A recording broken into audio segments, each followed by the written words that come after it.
Labadami, labaw ng tunay na macho man ng Tondo, Manila. Ito po ang inyong kaibigan kay Asos. Inquires alone. Brother Armani Bautista. Prepare. Labadami, labango. Labad ako, 4 kilot kalahati. Tingnan natin. Pang decolor, sunrocks. Decolor.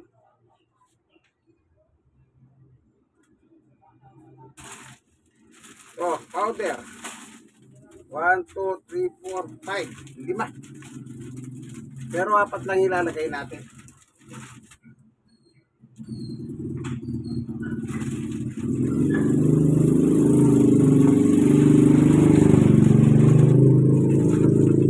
Apat.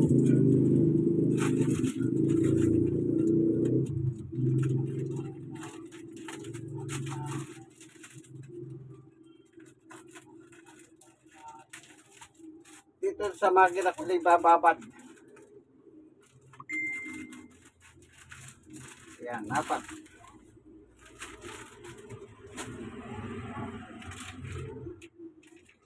Pampabango. 4 din, 4.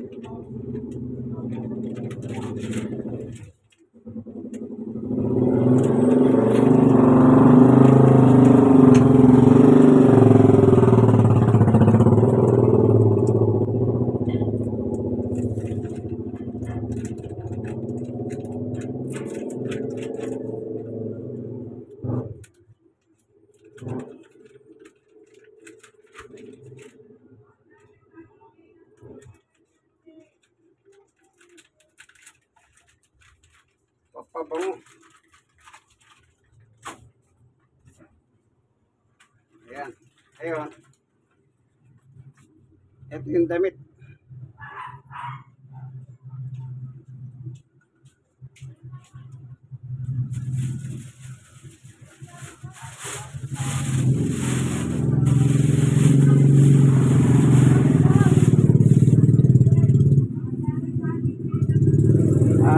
Walang kumukupas dyan. Walang kumukupas dito. Ayan. Walang kumukupas. Ano? Ito yung makina. Ayusin natin.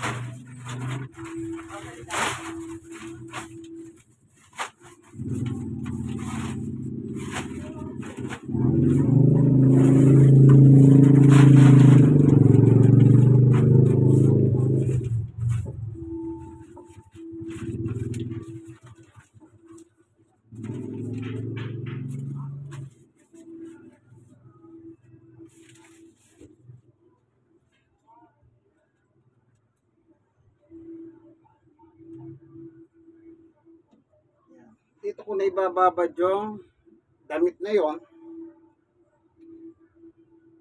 at the same time. Automatic po yan.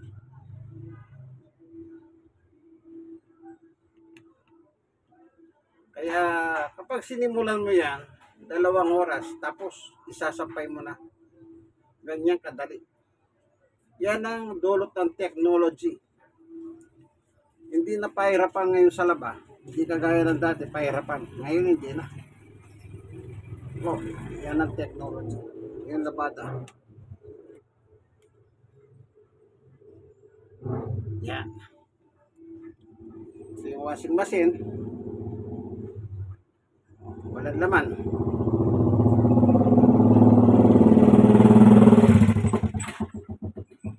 Ibababad ko rito ng ilang minuto para mamagay yung dumi. Then, paandarin ko na yung makina. Yung pabango naman, ito, diretso sa damit. para mabango. Hindi ko na ginagamit ito. Itong kulay asul na ito.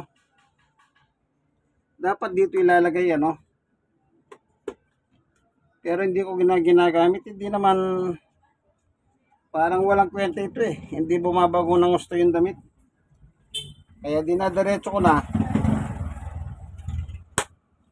dito sa uling banlaw para mabango yung damit. O, sige. Ito po inyong kaibigan, Jesus, Brother Manny Bautista. Labadami, labango ng tunay na macho man. Hala. Automatic po yung washing machine ano, kaya napakagandang gamitin.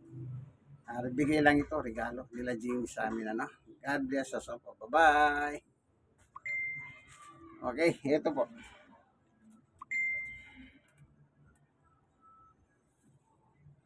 Meron siyang hose dito.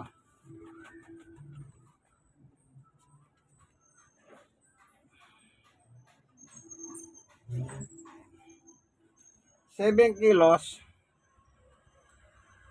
Pero hindi po. Mas maganda, 4 na kilo lang. Hanggat maaari, 4 na kilo lang. Para malaban niya ng gusto. Okay? Ayusin ko na po, ano? Yun, nakita nyo na po, ano? Kung paano ginagawa ko. Preparation sa paglalaba. Ito po inyong kaibigan kay Kristo. Ang tunay na macho man ng Barangay 91. Sonit District 1, Tondo, Manila. In Christ alone.